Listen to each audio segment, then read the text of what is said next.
amados hermanos. Vamos a entrar entonces a la parte del sermón y quiero invitarles a orar. Vamos a poner este tiempo en manos de nuestro Dios.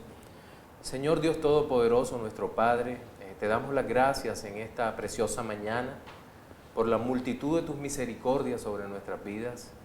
Te suplicamos que seas tú tomando nuestras mentes para poder exponer tu palabra con humildad y sabiduría, y que cada uno de los que nos ven, nos escuchan, sean tocados por ella de acuerdo a tu propósito y voluntad, produciendo el efecto eterno que tú has determinado, Señor. Gracias, te suplicamos, tu Espíritu Santo nos asista y que tu bendición sea sobre cada uno de nosotros. En el nombre de Jesús, nuestro Señor y Salvador, oramos. Amén. Bien, permítanme introducir el tema recordando un poco de mis gustos sobre series en la niñez. Siendo aún muy pequeño, recuerdo que me empezó a gustar la ciencia ficción. Era muy amante de esas series, sobre todo que tuviesen buenos argumentos. Y una de mis favoritas era, sin lugar a dudas, Star Trek, Viaje a las Estrellas. Fue una novedad dentro de los programas de su época, y entiendo que más allá de la crítica política que quería hacer el creador de la serie, Gene Roddenberry, realmente era una serie que tenía elementos novedosos. Dentro de aquella serie había un personaje que particularmente me llamaba la atención. Se trataba del señor Spock, personificado por el actor Leonard Nimoy. Él fue director, poeta, era de descendencia judía. Y sobre este Spock, lo que tal vez más llamaba la atención es que él era de un mundo lejano. Según la serie, el mundo era llamado Vulcano. Y el rasgo fundamental de aquel personaje era el conflicto emocional que continuamente tenía, porque era mitad humano y mitad vulcano, y a los vulcanos desde niños se les enseñaba a suprimir totalmente las emociones. Es decir, las emociones eran reemplazadas, según ellos, por la lógica. No podía haber ningún tipo de sentimientos. Dentro de la serie, el planteamiento parecía interesante, pues el propósito tal vez era que el hombre o la persona que veía la serie cuestionara la posibilidad de vivir sin emociones. He iniciado con el recuento de aquel programa de televisión porque es muy común tener dos enfoques opuestos sobre las emociones, pero ambos igual de equivocados. Seguramente dentro del tradicionalismo carismático pentecostal, las emociones han sido una manera de desbordarse y de interpretar el evangelio o el sentimiento de tal manera que cualquier cosa que parezca correcta hacer dentro de la vida cristiana es válido hacerlo, porque simplemente se percibe así. Pero también encontramos la otra posición o la otra visión, la visión opuesta, que nos tratan de presentar las emociones como algo totalmente nocivo, estilo Spock, que no pueden ni siquiera considerarse. Yo recuerdo que en el año 1990, cuando empecé la vida cristiana, en el programa de discipulado en la iglesia donde ingresé, decían que las emociones eran lo peor de lo peor, pues eran una especie de combustible que guiaban la vida espiritual, pero que al momento de terminarse las emociones, nos quedaríamos a mitad de camino y el resultado sería la total inmovilidad espiritual y, en consecuencia, la pérdida del sentido de la fe. Eso tampoco es cierto, aunque parece que en este tiempo ha sido incluso o inclusive la bandera de muchos de nuestros hermanos que también se identifican como reformados, pues no consideran que las emociones tengan un lugar importante, un lugar central en nuestra fe cristiana, sobre todo en la fe del alma regenerada. Entonces, debemos nosotros entrar a evaluar las emociones, los sentimientos correctamente como aparecen en la Escritura. Nuestro sermón dominical de hoy lleva por nombre el lugar de las emociones en la fe, y quiero pedirles que por favor lean conmigo el texto que se encuentra en Marcos capítulo 12, versículos 28 al 31. Quiero repetirlo, Marcos capítulo 12, versículos 28 al 31. Dice de la siguiente manera: acercándose uno de los escribas que los había oído disputar y sabía que les había respondido bien, le preguntó: ¿cuál es el primer mandamiento de todos? Jesús le respondió: el primer mandamiento de todos es: oye Israel, el Señor nuestro Dios, el Señor uno es. Y amarás al Señor tu Dios con todo tu corazón y con toda tu alma y con toda tu mente y con todas tus fuerzas. Este es el principal mandamiento, y el segundo es semejante: amarás a tu prójimo como a ti mismo. No hay otro mandamiento mayor que estos. En el texto que acabamos de leer, el Señor Jesucristo, tomando dos versículos del Antiguo Testamento, el primero, Deuteronomio 6:5, y el segundo, Levíticos 19:18, nos presenta la forma como el hombre debe amar a Dios y a su prójimo. Esta declaración la hace nuestro Salvador después que ha sostenido una confrontación con los saduceos. Recordemos que los saduceos eran aquellos que no creían en espíritus, ni creían en la resurrección de entre los muertos, y ellos habían lanzado una serie de preguntas capciosas, podemos decir, al Señor, en donde hablan de una mujer que había tenido 7 esposos, 7 hermanos realmente, todos habían muerto, y los saduceos le habían preguntado en la resurrección de los muertos, ¿de quién será ella esposa? Lo que el Señor le dice: ustedes no comprenden la palabra de Dios, no la entienden, porque tampoco conocen el poder de Dios, pues Dios es Dios de vivo, no es Dios de muertos. Entonces, si nosotros enfocamos desde la perspectiva emotiva, el Señor les estaba diciendo que la manera de entender la fe era inadecuada, fría, alejada de toda esperanza, del amor y de cualquier tipo de emoción positiva. Es decir, era una manera incorrecta, porque desconocían todo lo que Dios realmente hacía. Entonces aparece un escriba. Entendemos que era un escriba porque en el texto paralelo que aparece en Mateo 22, 34 y 35, nos dice que era un hombre de los fariseos, un escriba de los fariseos, que aprovechando la aplastante derrota de sus rivales teológicos, los saduceos, se propone mostrar su aparente consistencia doctrinal, llevando la ley hasta el punto más alto del conocimiento y la experiencia.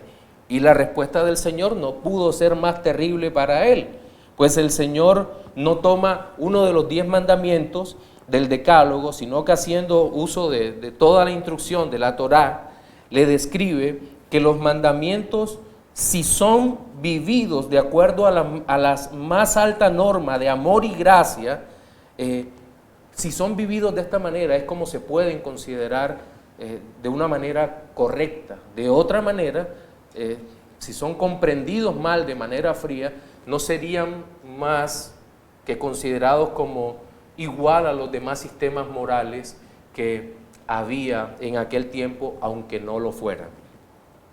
Bien, es por esto que lo primero que debemos observar en este pasaje es que las emociones en los hijos de Dios son reales y son emociones maduradas por el Espíritu Santo para que podamos tener una perspectiva sólida de nuestra fe. Es decir, que nuestra alma continuamente debe avanzar a una mayor devoción para con Dios. Pero en segundo lugar, el pasaje nos lleva a la comprensión de la intensidad de estas emociones en la vida cristiana, entendiendo que hay un equilibrio espiritual en las mismas, y tal equilibrio es dado por el dominio propio que el Espíritu Santo de Dios opera en nuestros corazones. Finalmente, vamos a observar la diferencia de la aplicación o de la comprensión de estas emociones, porque es evidente que las emociones aquí se presentan en dos dimensiones. La primera de ellas son unas emociones que se dan o que se presentan delante del Señor, delante de Dios, mientras que también las emociones tienen una dimensión horizontal, es decir, en la interrelación con nuestro prójimo, no solamente nuestros hermanos, sino nuestro prójimo en general. Bien, en nuestro sermón dominical de hoy vamos a estudiar cada uno de esos tres aspectos e iniciaremos hablando de las emociones, de la liberación a la devoción. Y no voy a repetir todo el pasaje porque en este primer punto voy a estar mirando muchos de los puntos que aparecen en todo el texto de lo que acabamos de leer. Pero quiero iniciar aquí con una cita del pastor John MacArthur que seguramente nos va a ayudar a ubicarnos dentro del contexto histórico de esta discusión en particular. Dice: los rabinos habían determinado que existían 613 mandamientos en el Pentateuco, uno por cada letra de los 10 mandamientos principales. De los 613 mandamientos, 248 eran vistos como afirmativos y 365 como negativos. Todos ellos estaban divididos en dos categorías, una mayor y una menor, en donde los mandamientos pertenecientes a la categoría mayor eran más obligatorios que los de la categoría menor. Los escribas y rabinos, sin embargo, no habían llegado a un acuerdo en cuanto a establecer cuáles eran mayores y cuáles eran menores. Esta visión de la ley hizo pensar a los fariseos que Jesús había desarrollado su propia teoría al respecto. De esta forma, los fariseos hicieron una pregunta a Jesús con la intención de que se incriminara a sí mismo revelando alguna posición poco ortodoxa y unilateral. La respuesta que el Señor dio fue clara y autoritaria y no deja dudas sobre la importancia de todos los mandamientos desde la perspectiva de la obra de Dios en el alma del hombre. Entonces, cuando nosotros apreciamos todo eso y entendemos el contexto, la discusión de lo que allí estaba ocurriendo, surge una pregunta: ¿es posible hablar de emociones desde la Escritura? Tenemos que decir que sí, toda la Biblia se encuentra llena de las emociones humanas. Algunas veces encontramos sentimientos totalmente pecaminosos, por ejemplo, la percepción de hombres malvados acerca de las emociones de odio, de tristeza, de tantas cosas, como el caso de Caín, Nimrod o Acab, en donde se ve también envidia, codicia, odio que brotan espontáneamente de estos corazones impíos. Pero también nosotros vemos emociones que son movidas por la piedad, por una profunda piedad. Y sin lugar a duda esa piedad viene de Dios o ha llegado de Dios a los hombres que Él ha redimido para su gloria. Entonces, es importante que entendamos que hay una emoción que viene de Dios y que es santa, pero en esta parte debemos tener muchísimo cuidado de que no estamos hablando de una experiencia mística que confunda a los creyentes, sino de una experiencia genuina a la luz de la palabra de Dios. Aquí hay un imperativo también que me gusta usar como base para a partir de esto mostrar la importancia de los sentimientos y de la emoción en todo el texto y en toda la Escritura. Es en el versículo 30 que nosotros encontramos las palabras del Señor que dice: y amarás al Señor tu Dios, y amarás al Señor tu Dios. De hecho, esto ha sido interpretado por algunos autores como asignándole al hombre natural la capacidad innata de amar a Dios y por lo tanto, sin mediación alguna y de ninguna especie, invitan a todos los hombres a amar a Dios. Aunque entiendo que hay una obligación de las criaturas de amar a su Creador, pero también comprendemos la imposibilidad del alma no regenerada de amar al Señor. Pero seguiremos avanzando en esa dirección. Ahora, dentro del mismo protestantismo actual, tal vez en el arminianismo, hay un convencimiento que amar a Dios es una decisión personal, una especie de resolución que cualquier alma puede hacer. Y eso está también bastante alejado de la realidad por la misma razón que cualquier emoción verdadera, positiva, gloriosa que nos acerque a Dios es totalmente imposible. Esta frase, amarás al Señor tu Dios, inicia con un verbo griego que es agapao, que connota un amor fuerte, pero en sentido social o moral, es decir, el deber u obligación de amar es una realidad, pero insistimos, el hombre sin Cristo no puede cumplirlo. Cuando no ha sido regenerado no puede cumplir con esto. Pero la pregunta es, una vez regenerado, ¿puedes cumplir correcta y completamente con la obligación de amar a Dios con todo el corazón, con toda la mente, con toda el alma y con todas las fuerzas? Vamos a ponerle un punto suspensivo allí y en un momento nos ocuparemos de eso. Pero lo que sí entendemos en todo caso es que no hay algo así como una acción espontánea de los escogidos de Dios que de la noche a la mañana se vuelven a amar a Dios con todo el corazón, con toda la mente, con toda el alma y con todas las fuerzas. Hay un trabajo que el Espíritu de Dios va haciendo en el alma, pero aún no resolvemos el interrogante. Entonces, ¿cómo podemos enfocarnos en las verdaderas emociones, en el amor, en el temor reverente, en el gozo en el Señor, en ese tipo de emociones que son tan importantes? ¿Cómo incluso podríamos definir las emociones? Bien, Jonathan Edwards, en su libro Los afectos religiosos, define las emociones como unas acciones enérgicas e intensas que son realizadas por el alma que se inclina hacia Dios.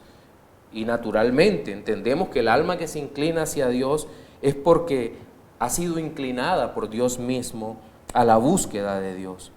Entonces, observamos que aunque el Señor exija a la humanidad que le ame, para todos es imposible hacerlo a menos que otro haya amado al Padre de manera perfecta.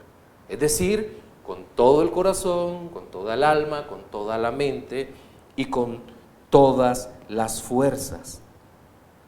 Y la parte final que creo que resuelve este asunto lo tocaré en la aplicación de este primer punto dentro de un momento. Entonces,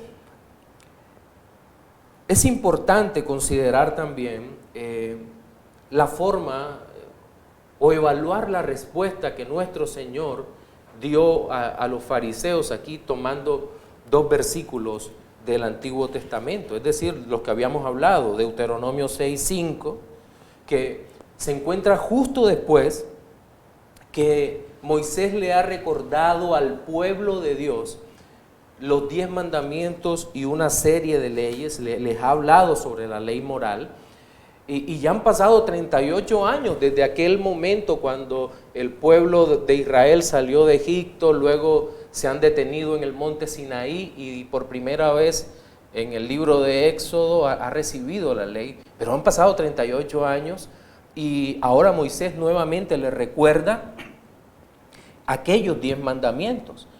Es decir, vemos en primer lugar un pueblo liberado, un pueblo libertado por Dios, un pueblo sacado de allí, pero tendríamos que decir que es un pueblo poco devoto. Y cuando hablo de devoto, Me refiero a un pueblo que ha madurado, que ama al Señor y que tiene emociones claras que expresan agradecimiento al Dios Todopoderoso. El pueblo libertado no había conocido la ley. El pueblo libertado conoce la ley, pero todavía no puede entender el propósito y el alcance de aquella ley.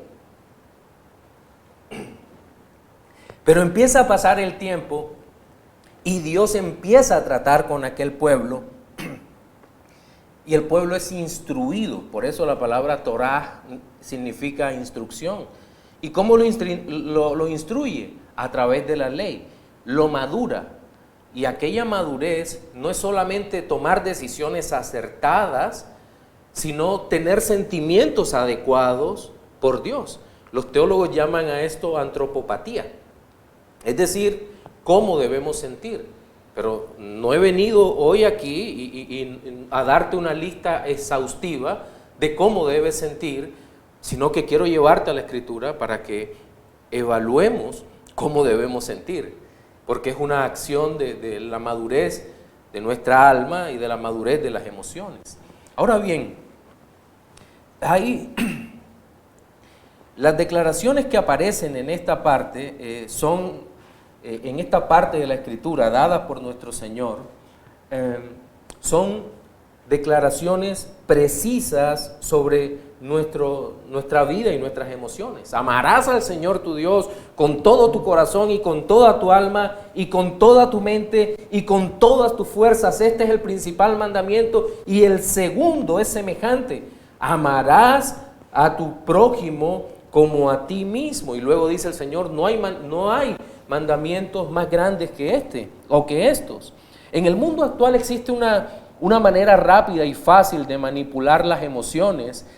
Se trata de incentivar de modo desmedido y acelerado el amor del hombre por el hombre, el amor hacia nosotros mismos, el deseo por nuestra propia gloria y no por la gloria de Dios. Y esta forma de pensar acabará cada vez más con los rasgos de humanidad que quedan en el alma, pues aquello para lo que fuimos creados no lo estaríamos cumpliendo.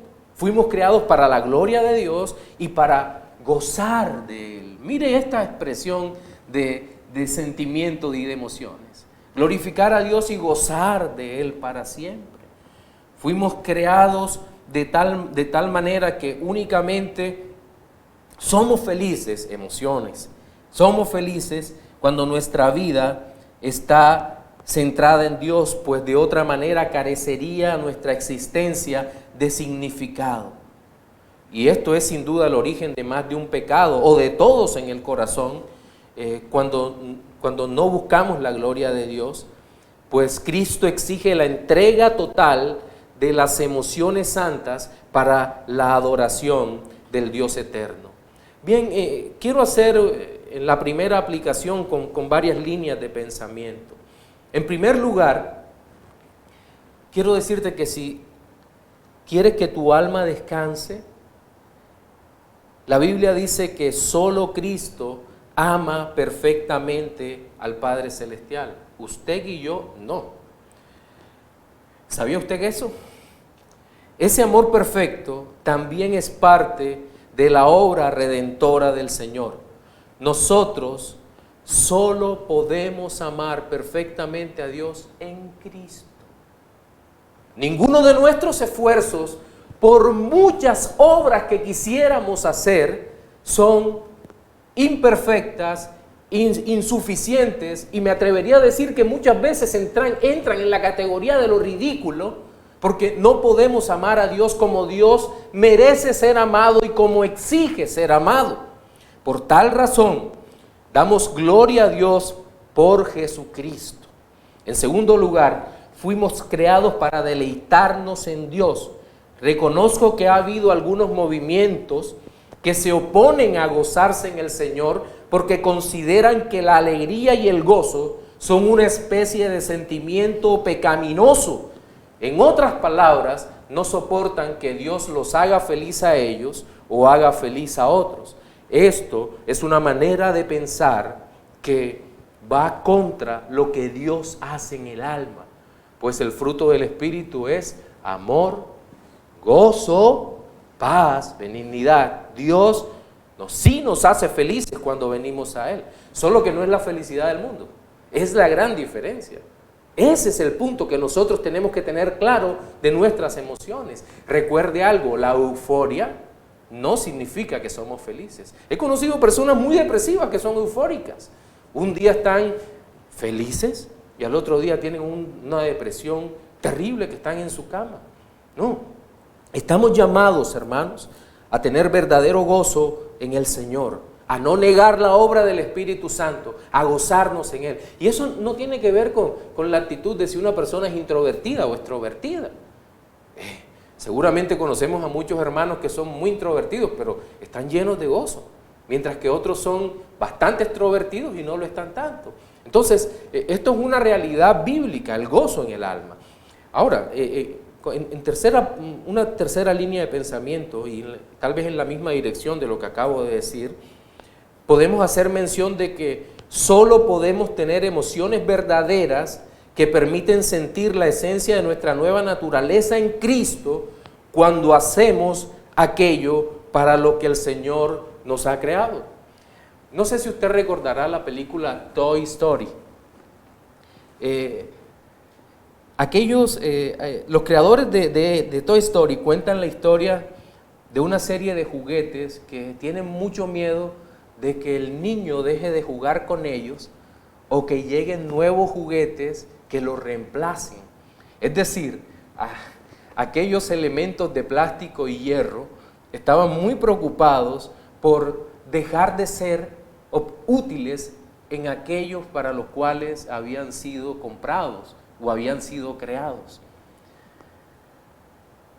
Nosotros debemos pensar en términos parecidos. Es que solamente podemos tener gozo cuando el Dios Todopoderoso nos está usando para su gloria, cuando le estamos sirviendo a Dios. Mire qué bonito, la felicidad hipotética de aquellos juguetes dependía de estar realizando aquellas tareas para los que fueron hechos. Ustedes, hermanos, han sido creados para la gloria de Dios. Esta es una magnífica metáfora para que veamos en dónde reposa nuestra felicidad. Ahora, quiero pasar al segundo aspecto a tocar hoy, y es sobre el uso legítimo, sobre las emociones, su uso legítimo para el creyente.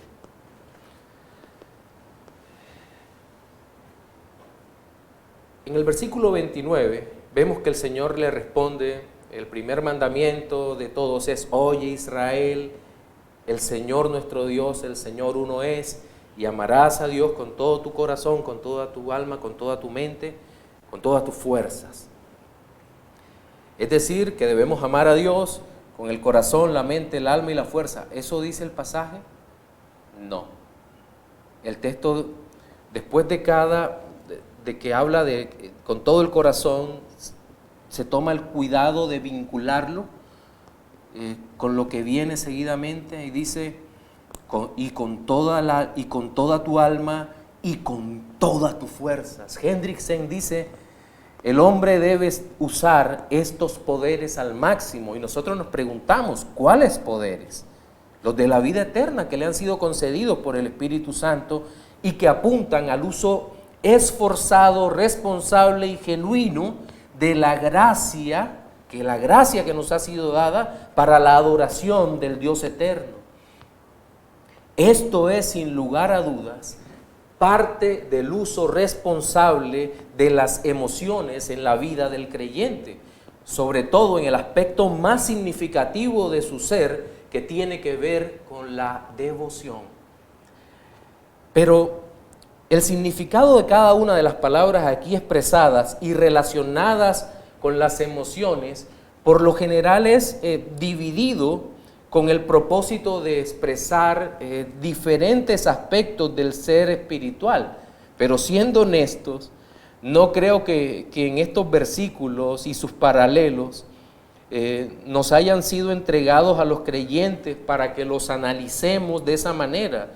Más bien me atrevería a verlos como una síntesis de verdades que aumentan en intensidad para que nosotros veamos cuáles son las emociones verdaderas, genuinas, que deben manifestarse al momento de nuestra devoción para con Dios y nuestro respeto y amor para con el prójimo. Es decir, aquí no se está dividiendo el ser en espíritu, alma, mente, no.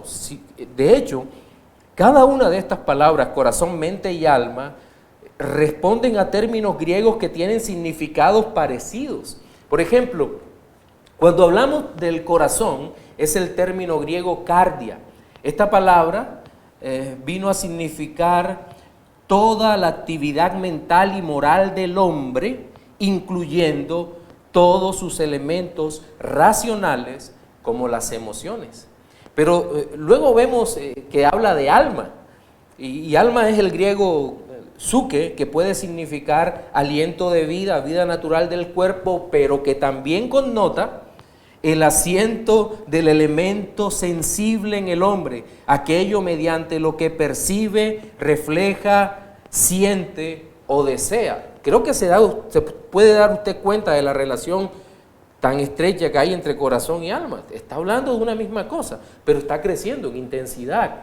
Y luego habla de mente, y yo me toco la cabeza porque es lo que usualmente creemos, que la mente está acá, cuando la mente es un concepto mucho más amplio.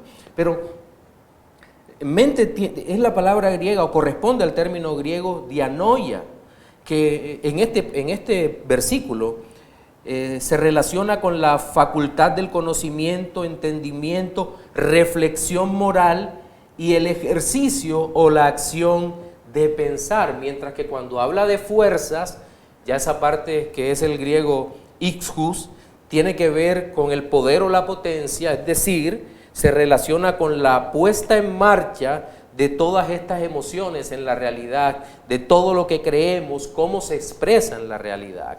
Entonces todo esto nos lleva a pensar, mis hermanos, que nosotros somos seres emotivos realmente. Matthew Henry decía sobre este pasaje, dice que cuando este mandamiento impera en nuestro espíritu, engendra una disposición correcta para cumplir cualquier otro deber.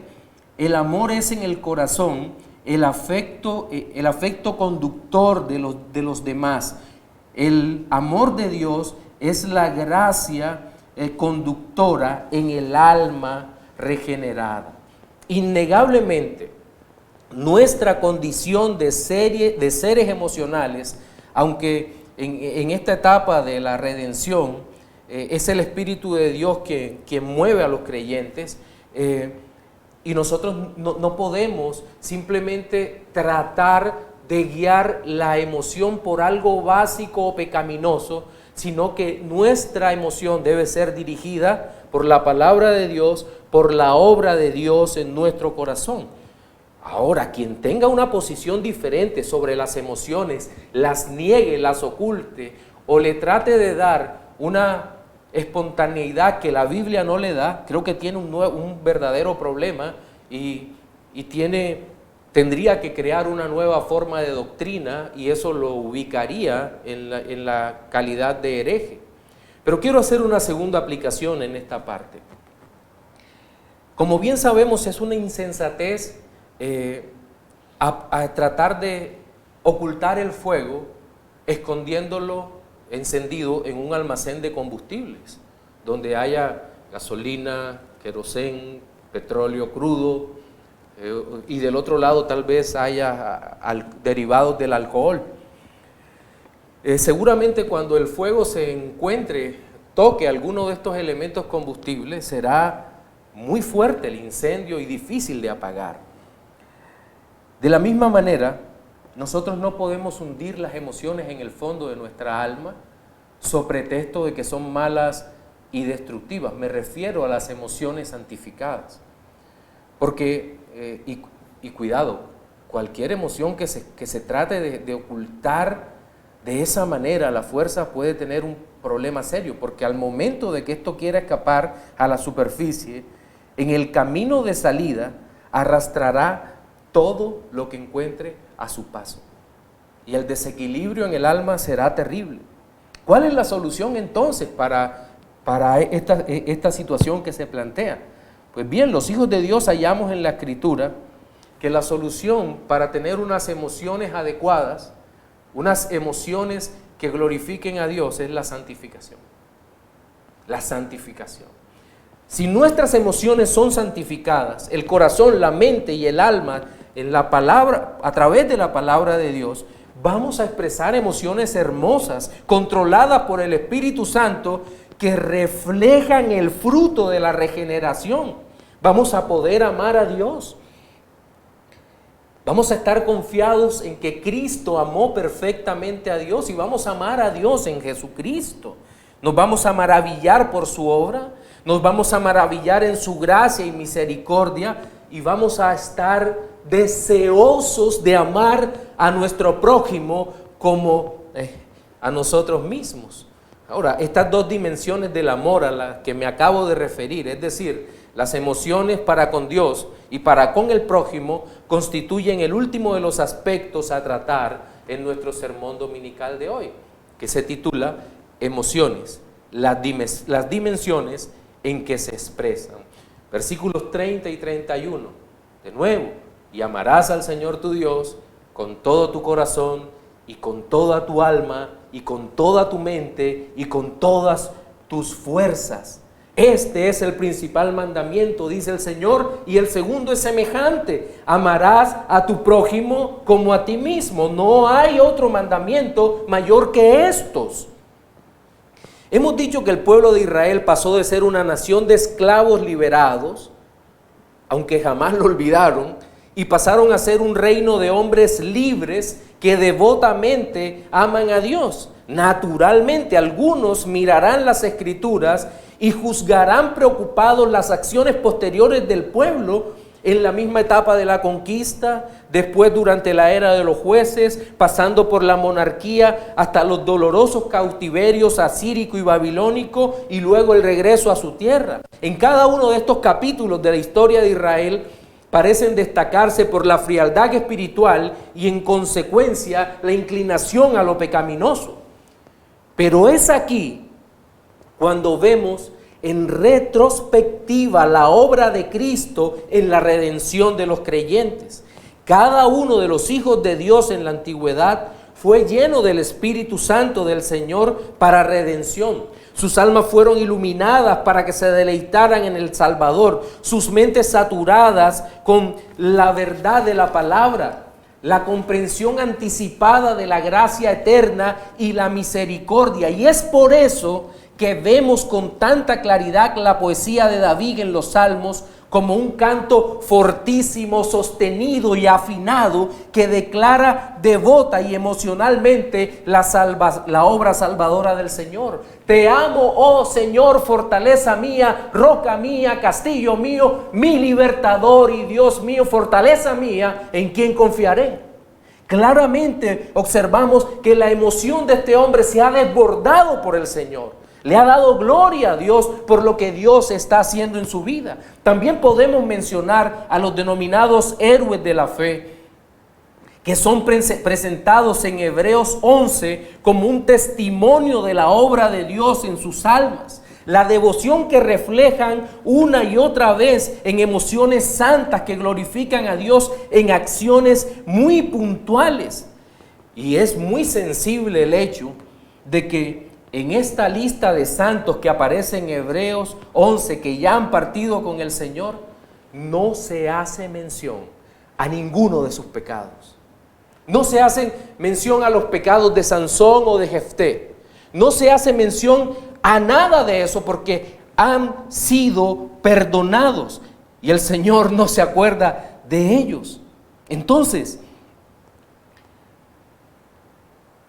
esto es tan maravilloso que el autor de la carta sigue glorificando a Dios en todo el texto de Hebreos 11 y pasa a Hebreos 12, diciendo, puesto los ojos en Jesús, el autor y consumador de la fe, el cual por el gozo puesto delante de él, y se extiende hablando de todo esto como una realidad gloriosa que nos lleva emocionados hacia el Señor, emociones santas. Pero no podemos olvidarnos del amor al prójimo. El Señor Jesucristo ilustra esta verdad en el texto paralelo a esta parábola en el libro de Lucas, con la historia de un hombre que es asaltado y casi muerto y dejado a la vera del camino. Posteriormente nos dice que pasa un sacerdote, lo ve tirado allí y sigue de largo, tal vez para no contaminarse. Igual un levita pasa, lo ve a lo lejos y ni siquiera tiene nada que ver con él, pero luego llega un samaritano, lo toma, tiene misericordia de él, lo deja en el mesón y paga por anticipado y dice, y si falta algo, lo pones en mi cuenta.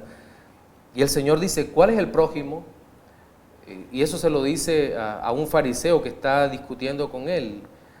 Y el fariseo no puede sino responder que el prójimo es el que usó misericordia. Claro, no se atreve a decir el samaritano, sino el que usó de misericordia, para ni siquiera mencionar al samaritano.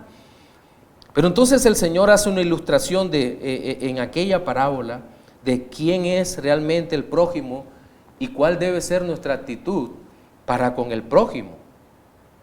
Aunque entiendo que para amar al prójimo necesitamos del amor de Dios, el amor por el prójimo tiene una medida más terrenal, más de la creación. ¿Cuál es la medida del amor hacia el prójimo? Amarlos como a nosotros mismos. Dios está en otra categoría. El amor a Dios es adoración. El amor al prójimo es amor al prójimo, respeto por el prójimo, bendecirlo, tener nosotros misericordia, dar de gracias lo que de gracia recibimos. Entonces, esto implica valorar a los demás con la misma clase de amor que esperamos ser valorados nosotros. Y creo que las emociones que se generan cuando vemos a los hermanos, cuando amamos a nuestro prójimo, son emociones en realidad verdaderas, genuinas. Por ejemplo, lo que nos ocurre cuando vemos una persona que apreciamos muchísimo y que ha pasado mucho tiempo lejos. Es una emoción genuina. Wow, quisiéramos compartir muchísimo tiempo con esa persona, estar con esa persona, escuchar sus experiencias, escuchar lo que ha pasado, su vida y demás. Por ejemplo, hay algo que en todo este tiempo ha escapado a veces de mi control emocional.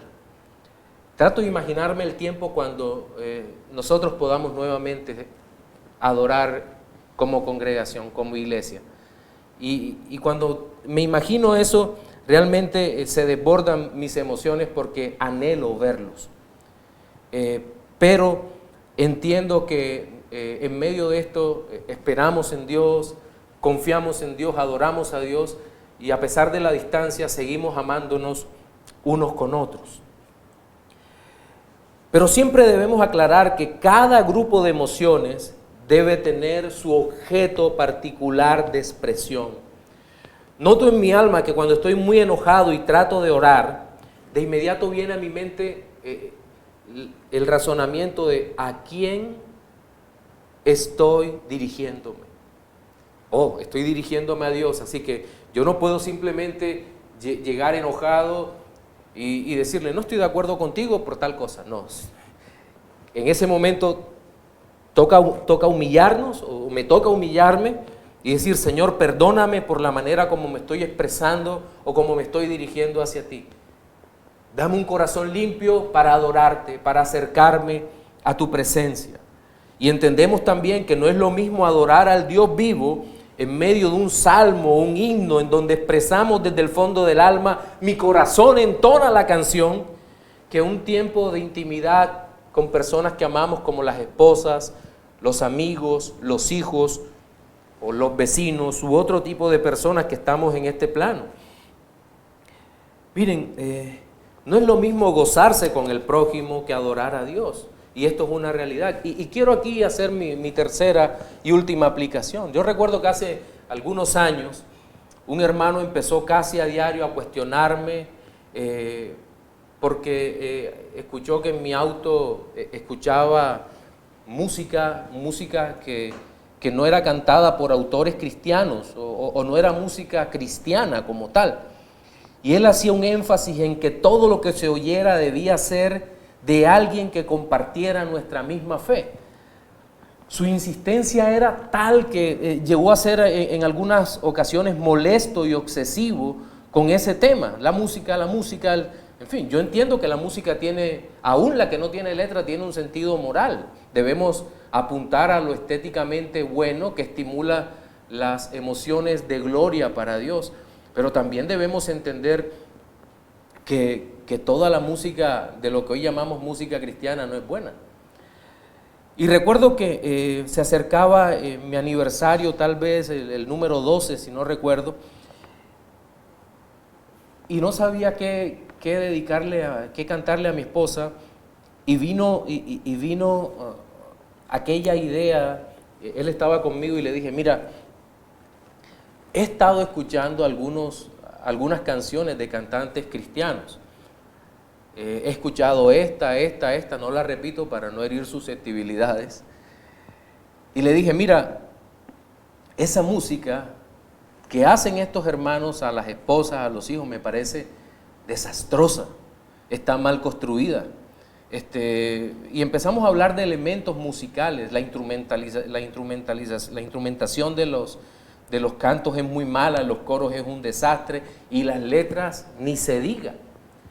Entonces le decía, ¿tú crees que sea adecuado cantarle a mi esposa un himno? Me quedó mirando y me dijo, no. ¿Por qué? Porque es idolatría. Le dije, ahí está el asunto. Ese es el asunto. Cada expresión emocional tiene un lugar adecuado. Yo no le puedo cantar a mi esposa, por mucho que la ame, o ninguno de ustedes a su familia le puede cantar algo que se canta exclusivamente al Dios vivo. Porque si lo hace a otra persona es idolatría.